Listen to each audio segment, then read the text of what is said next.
Pauta de análisis. Son 8:08 de la mañana. Bueno, el mundo está que arde en todos los sentidos posibles. Hay mucha información internacional. Encuentro Donald Trump-Netanyahu, la situación en Irak. Entra Arabia Saudita a la escena, pero también siguen estas olas de calor en Europa que son tremendos. De eso y más queremos conversar con nuestro queridísimo John Miller. Preguntémosle a nuestro querido amigo John Miller, que lo veo que no está en su casa de Madrid, porque conozco esos libros que están atrás, está en su casa de la sierra, y me parece que está puede respirar en operación de escape del calor. ¿Cómo está, John? Buen día. Hola, ¿qué tal? Buenos días, Claudia. Buenos Buen días, día. Gerardo. Efectivamente, huyendo de los 40 grados de Madrid.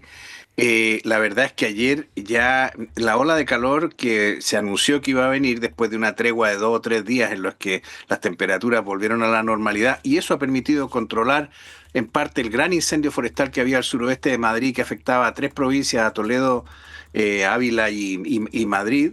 Ha vuelto el calor con toda intensidad y, como te digo, vamos a estar hasta el domingo, quizás hasta el lunes, bajo esta ola de calor, y con eso, pues mira, disponer de la posibilidad de refugiarte en la Sierra de Madrid, donde suele haber 4 o 5 grados menos que en la gran ciudad, de Hormigón, es un una privilegio, ventaja. un relajo. Ah, ya, claro. tampoco tienes 23 grados ahí, No. Yo pensé que ¿Qué dice? Aquí estamos por encima de 30 y tantos, o sea... Ya. Si lo que no va a llegar es a 40. Es lo que... Claro, así lo que hace un mínimo más respirable. Veía también que los incendios están disparando las emisiones tóxicas y por lo tanto hay un tema ahí con la salud, con el riesgo de salud para las personas, porque eso también... respiratorio. Exactamente. Pero vamos también a otras partes donde también hay fuego. Déjame decir Sí. una sola cosa para salirnos un poco del detalle del Sí. incendio o de las víctimas, la superficie quemada. La verdad que hay una serie de comentarios y de personas que están terciando en el debate público en Europa, donde fíjate que lo más importante que yo creo que se está quedando como consecuencia es el cambio climático es importante, o sea, efectivamente hay un aumento de las temperaturas y eso está haciendo que veamos fenómenos realmente extraños. Los incendios de hoy no tienen nada que, los incendios forestales de hoy no tienen nada que ver con los que se veían hace 15 o 20 años. Hay una conjunción, hay una colaboración entre las condiciones de alta temperatura que están, de mucha energía que están generando los incendios actuales, con la situación de la atmósfera. Se combina la actuación de la atmósfera, el movimiento físico que se produce en la atmósfera con los incendios, y eso provoca tormentas de fuego. Hemos visto varias este fin de semana en este incendio en Madrid. Pero lo fundamental es que los expertos lo que están diciendo es, sí, el calor va a estar ahí, el cambio climático va a estar ahí. Está muy bien que cambiemos los coches de combustión a electricidad, Sí. pero ahora mismo hay que empezar a hacer otras cosas. ¿Por qué? Porque hay otros factores que están incidiendo en estos incendios brutales. Uno es el cambio del sector rural. ¿Cuántos años llevamos hablando de la inmigración rural urbana? Bueno, pues eso ha tenido consecuencias. Y en España, sobre todo porque la inmigración rural urbana primero hace que desaparezca ese menudeo agrícola, o sea, la pequeña explotación agrícola, el pequeño agricultor que tenía un predio y que lo vigilaba. Ahora la mayoría... Está seco. Alguien decía, un experto decía esta mañana, antes los pueblos, los pequeños pueblos españoles o las casas que estaban en el campo, estaban rodeadas de campo. Claro, No estaban rodeadas de bosque. Sí, tal cual.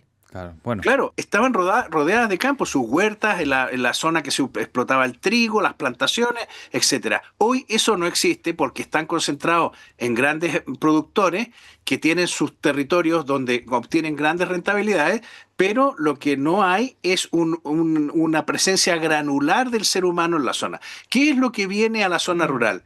El dominguero. La gente que tiene una segunda vivienda y que pasa sus vacaciones ahí, sus fines de semana. Esa persona no tiene animales. No tiene cordero, no tiene vaca, no tiene animales de ganadería. Puede tener una mascota. pero pero tiene no tiene huerta, grandes animales. no tiene huerta, un árbol, no riega, Claro, ni nada de no eso. tiene huerta. En cambio, le gustan los arbolitos y le gusta que haya un bosque cerca. Le gusta tener... Bueno, el experto decía, si tú tienes la casa en un bosque, lo más probable es que se te queme. Que además ese punto, John, temazo. En cambio, nuestra costumbre y nuestra actitud respecto de lo rural, en Chile todavía este fenómeno no se da con tanta agudeza, pero es que la despoblación rural en España, ahora mismo severa. el 95% de la población vive en núcleos urbanos. Es severa, la España vaciada, como se le llama. Bueno, hablemos de combustible fósil, o al menos eso es lo que origina todo el problema, ¿no? Sí. En el Oriente Medio.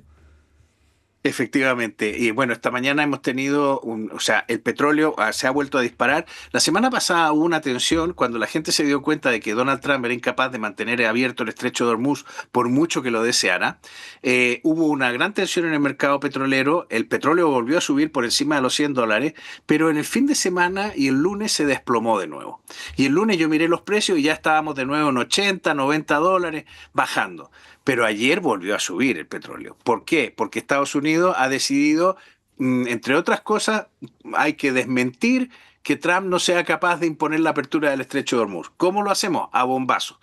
Pero ya los norteamericanos, los militares norteamericanos le están explicando al presidente que el tema de las operaciones aéreas ha llegado a un límite. O sea, ya no hay nada más que bombardear. De hecho, lo que han bombardeado esta mañana han sido unas posiciones de milicianos.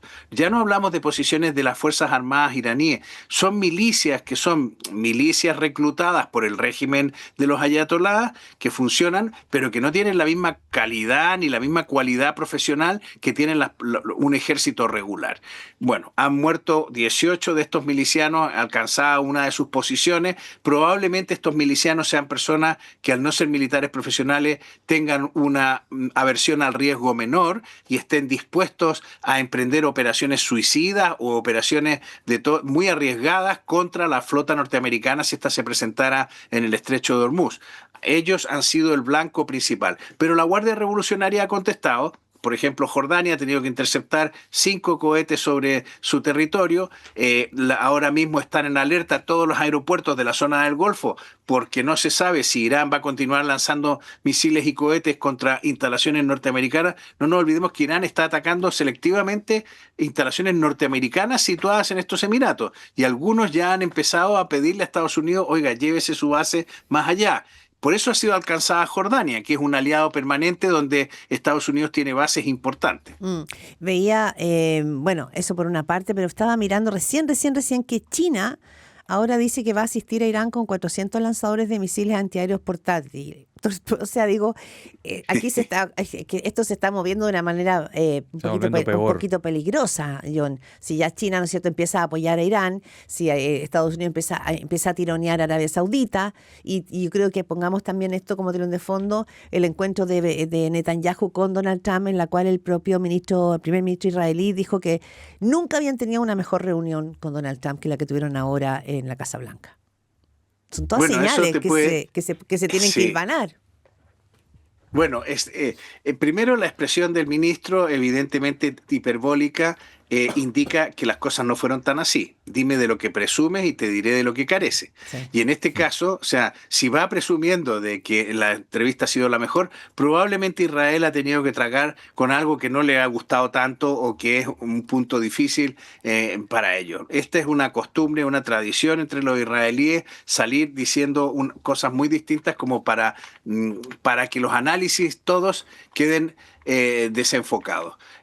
La verdad es que en la reunión está de fondo el tema del Líbano, del que hemos hablado tantas veces, y ahí es donde Trump está ejerciendo presión, porque ese es el punto que tiene que desactivar para que las conversaciones con Irán se desbloqueen y no empeore la situación militar que, como hemos visto hoy, porque entre otras cosas, ya lo dije, sus propios militares le han advertido, oiga, la acción militar aérea está llegando a su fin. Eso significa dos cosas: o usted convierte lo que ha conseguido hasta ahora en diplomacia en un acuerdo de paz, o usted tiene que desplegar tropas y convertir esta guerra en un problema muchísimo mayor, donde las perspectivas de que ganemos son mucho más difíciles. Entonces, bueno, yo creo que Trump ha tenido, fíjate que el otro día reflexionaba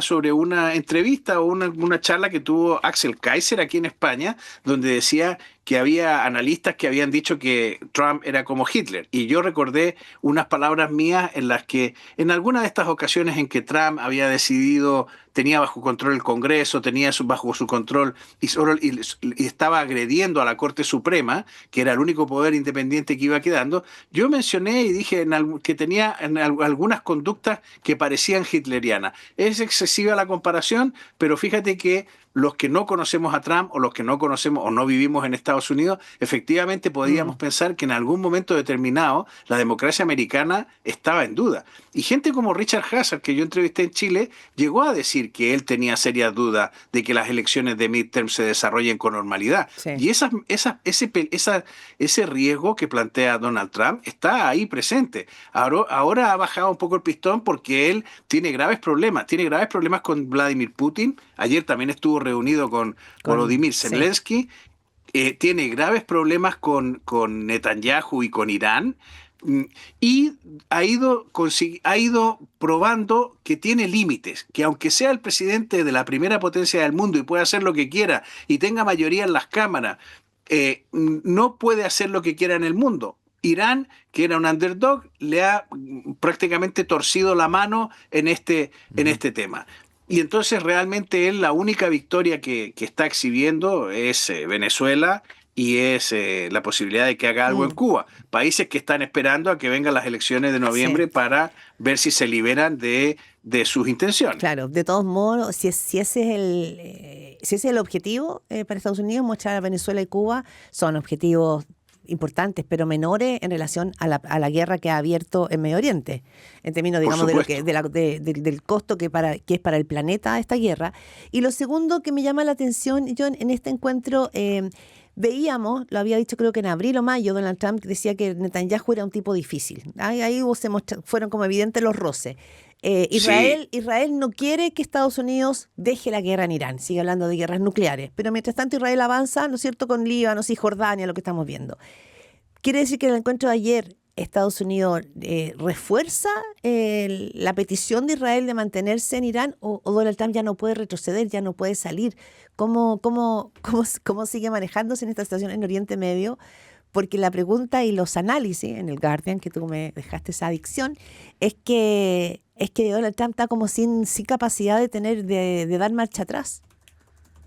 Bueno, Trump, o sea, vamos a ver, la reunión de ayer no ha sido fácil. O sea, Netanyahu y Trump, aunque el ministro diga lo que quiera, le llamó algo más duro que una amistad complicada. O sea, él ha tenido palabras de grueso calibre para describir a Netanyahu.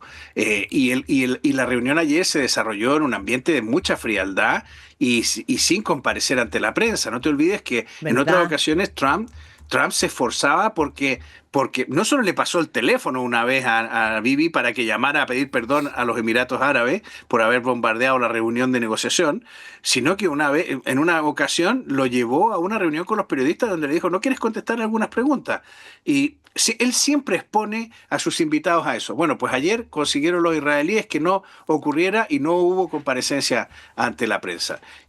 Y la relación está muy deteriorada, no solo desde la época en que Axios reveló los gruesos términos en los que habían tenido una conversación telefónica, sino que desde junio la insistencia de Netanyahu en atacar al Líbano en plenas negociaciones de alto el fuego con Irán, para Trump ha sido considerada como una locura. Ahí fue cuando le dijo, estás completamente loco, todo el mundo odia a Israel por esto. Y bueno, Israel ha intentado vendernos la idea de que está reconstruyendo esta relación, pero las últimas noticias que hay es que a Trump le está costando mucho. Otra limitación que él ha descubierto es Putin. No nos olvidemos que Trump llegó al poder diciendo que prácticamente era compadre de Putin.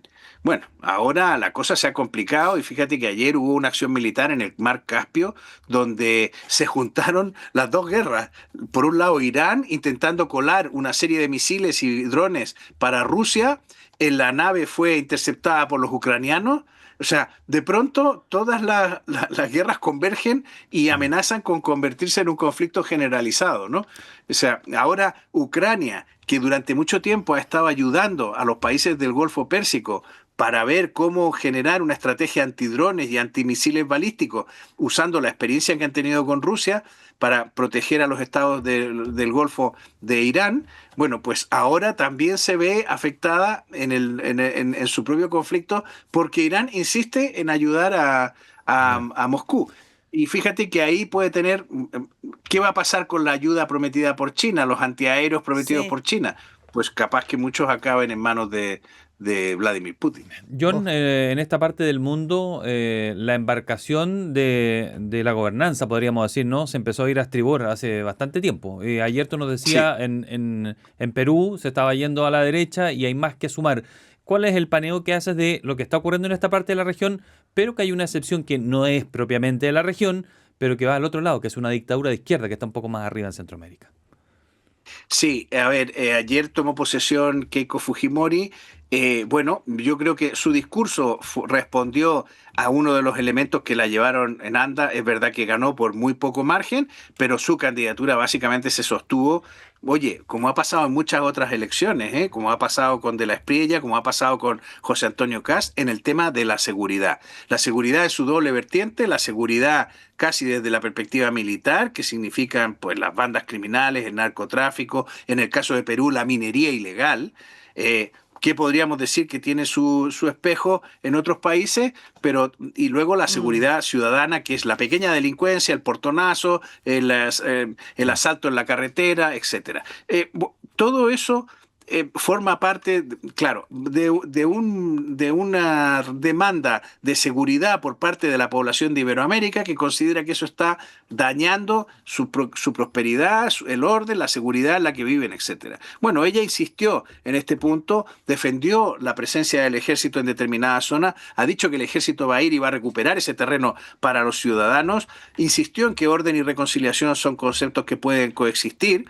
Y por otro lado, dijo que en términos económicos va a mantener en el fondo lo que ya hay, que es la apuesta por la Alianza por el Pacífico, la presencia en la PEC, hizo un guiño a la comunidad andina, pero yo creo que va a ser solo un guiño. Y también hizo un guiño a España, diciendo que puede participar de esta voluntad de entendimiento con la Unión Europea que va a haber detrás de cada uno de estos países. Y luego hizo una afirmación que me llamó la atención. Dijo, criticó la desigualdad enorme que existe en su país.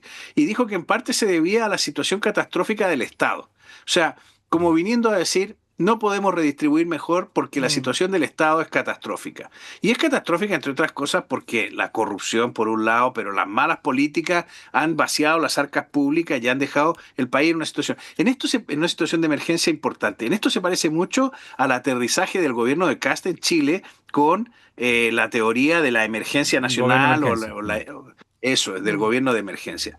Veremos cómo funcionan. A mí me ha llamado la atención, ella hizo una afirmación, dijo, voy a gobernar 5 años, como para todos aquellos que dicen, a ver si va a venir con las malas costumbres de su papá y va aquí a desplegar un autoritarismo incansable, ¿no? A mí me ha llamado la atención que en el gobierno que ha formado, que está presidido por Luis Galarreta, que es su presidente del Consejo de Ministros, no olvidemos que el modelo constitucional peruano es como la presidencia francesa, es una república semipresidencial. Entonces hay un presidente del Consejo de Ministros que es un primer ministro, digamos, que sería el equivalente de Pedro Sánchez en España, porque Keiko Fujimori sería el equivalente al rey de España. El presidente del Consejo de Ministros es Luis Galarreta. Mm. Y Luis Galarreta, junto con otra gente, otros miembros del gobierno como Juan Cheput o como Alberto Beingolea, son personas que han sido muy críticas de Fujimori. O sea, hay hemeroteca que Mm. demuestra que Galarreta ha dicho que el fujimorismo es un peligro para... hay hemeroteca que demuestra que Cheput fue ministro de Alan García. En fin, que en definitiva te encuentras en puestos importantes del gobierno, porque es que, sí, vale, uno de los críticos es el ministro de Cultura, que el ministro de Cultura pinta poco en un gabinete político, pero los otros dos, uno es el jefe del Consejo de Ministros y el otro es, ahora se me fue el santo al cielo, pero Cheput es un ministro importante entre todos los que están, Mm. Bien. entre todos los que he mencionado, Sí, ¿no? solo una cosa respecto a lo que tú dices, que anunciaba también ayer Keiko Fujimori. Decía, los militares en el Perú van a ser parte del orden del control territorial. Ese es un anuncio. También Eso creo que es. es importante verlo porque ha sido una discusión revolución en Chile, pero siempre hay una advertencia y siempre hay un botón rojo en este punto.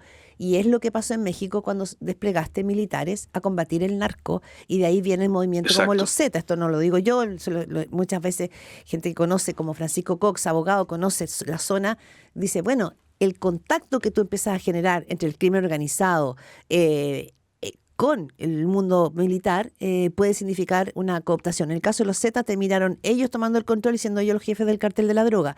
Está ese riesgo porque el nivel de crimen organizado que hay en el Perú, en el Amazonas con la minería ilegal y en los puertos es cosa seria, digamos, no son bandas chiquititas. Y luego hay una cuestión que sí en Chile deberíamos prestar atención, y es que si tú actúas sin coordinarte con tus vecinos, puedes provocar problemas. Puedes provocar que un grupo guerrillero pase la frontera y se refugie en otro país. Puedes provocar inestabilidad de ese tipo. Entonces, es muy importante, si actúas y si escalas en la actuación a los militares, coordinarte con tus vecinos o coordinarte con los países de la región. O sea, no es llegar y decir voy a desplegar el ejército, eso puede tener efectos secundarios muy perniciosos. Oye, yo quería simplemente, antes de que terminemos, recordar que en Nicaragua se ha dado un paso más hacia la consolidación del autoritarismo sandinista, digamos, por olvidar ya la revolución sandinista que fue hace 47 años. Y precisamente en ese aniversario, Daniel Ortega ha tenido unas muy desafortunadas declaraciones donde afirmó sin rodeos que no volverá a haber elecciones en Nicaragua para que por allí intenten ellos atrapar el gobierno y atrapar el poder. Ellos son la oposición. Y entonces ahora de ahí pasó a introducir matices, diciendo, como fue tan criticado, que ya no era el problema de que no iba a haber elecciones, sino que no se va a dejar participar en esas elecciones a la oposición. Bueno, estamos más o menos en las mismas.